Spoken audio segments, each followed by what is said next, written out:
All right, our last and final pairing, which is with the rye biscuits, the red Abbot, and strawberry rhubarb. So I'll turn it back over to Ellie and Lacey.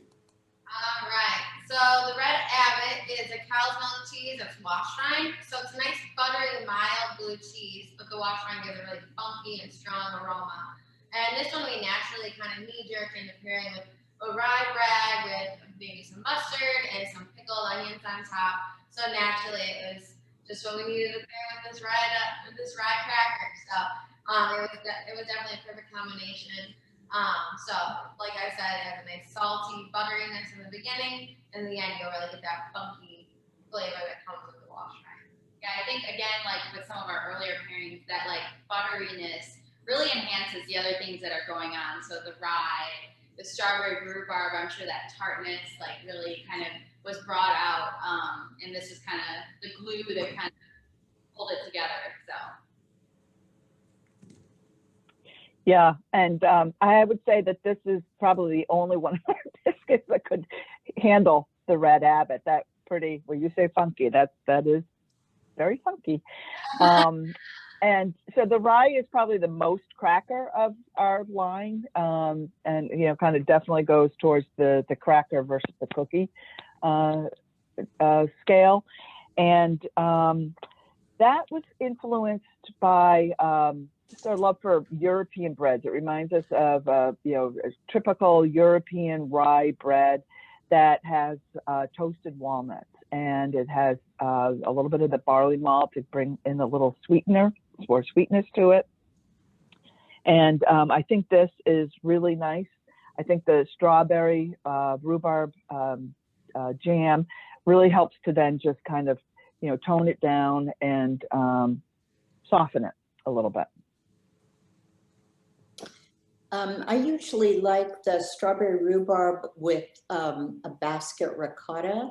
So I was not clear about whether or not it would work with this, but it actually, I thought was the creaminess of the cheese made it work really well. And I agree with you, Irene. I love the European rye that has that almost sour flavor, and the nuts kind of brought that to me. And I think the strawberry rhubarb has a wonderful combination. Well, it's something that I grew up with, and we grew strawberries and rhubarb, and they all came together at the same time. They grew at the same time. So the first berries of spring would be strawberries, and rhubarb would come at the same time. So it was a natural to put them together, which my mother did, and I did, and they were it really is very good with the rye. I think it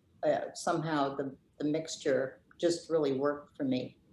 The one thing Michael may find is that the strawberry rhubarb is a little bit runny because again, I don't use pectin, but also that's the nature of that jam, and that's why it's really good with some cheeses that can kind of absorb that as almost just a great covering.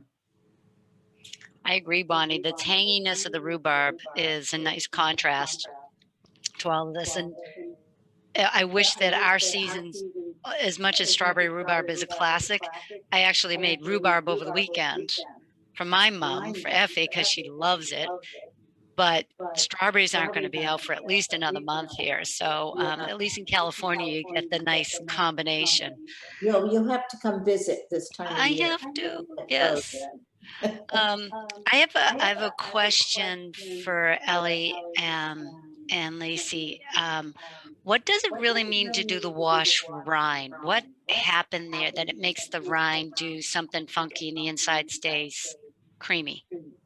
So we actually put bee linen, so that's a bacteria on the outside, and then we age it in a cave-like environment for about 30 days, and then we wash those off, and that's it's the mold and the bacteria that grow around the rind of the cheese. Yeah, so it's in an open air cave-like environment, so that during that time that bacteria plays with the cheese and it kind of creates that natural mold and like that funky flavor. So if you eat the rind, which you can, it's edible, it'll be, you know, kind of, you have more of an, maybe even ammonia flavor. It's very, very funky. And then farther into the cheese, it'll be a little bit milder.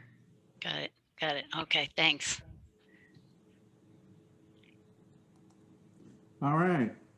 So I have to say, you know, a wash drying's one of my favorite, and this is classic. This is somebody that wants a really authentic, real wash drying cheese with the old style flavors, the earthiness, and slight robust flavors. This is it.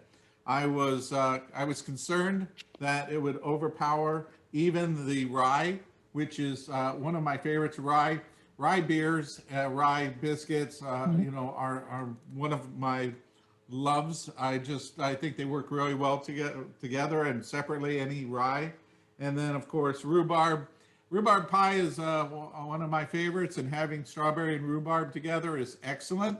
And you're right about it being a little more soupy. I got a spoon, and I barely have enough where it just sinks down into the bottom of it, and I have to dig my spoon out. And it does drip all over everything, and so my countertop's nice and sticky, you know, but that's all right. It's great. I've already tasted it because I couldn't help myself, and I love that there's so much robust flavor in the cheese. It's really there in big presence, but at the same time, you have the walnut or the rye, that really rye walnut in there that brings out, I think, that earth, that tone in there that just kind of blends together. I wouldn't say that it neutralizes it at all, but it blends it to a point where when you add on the strawberry rhubarb, it just brings out some real rich, authentic, and earthy flavors. And I think that's the rhubarb in itself, it lends itself to that, and this combination is exceptional. And I know a lot of times when you think about pairing something with wash drying or robust cheeses that can stand on their own, it can be hard. But everything here worked beautifully with this cheese. Yeah.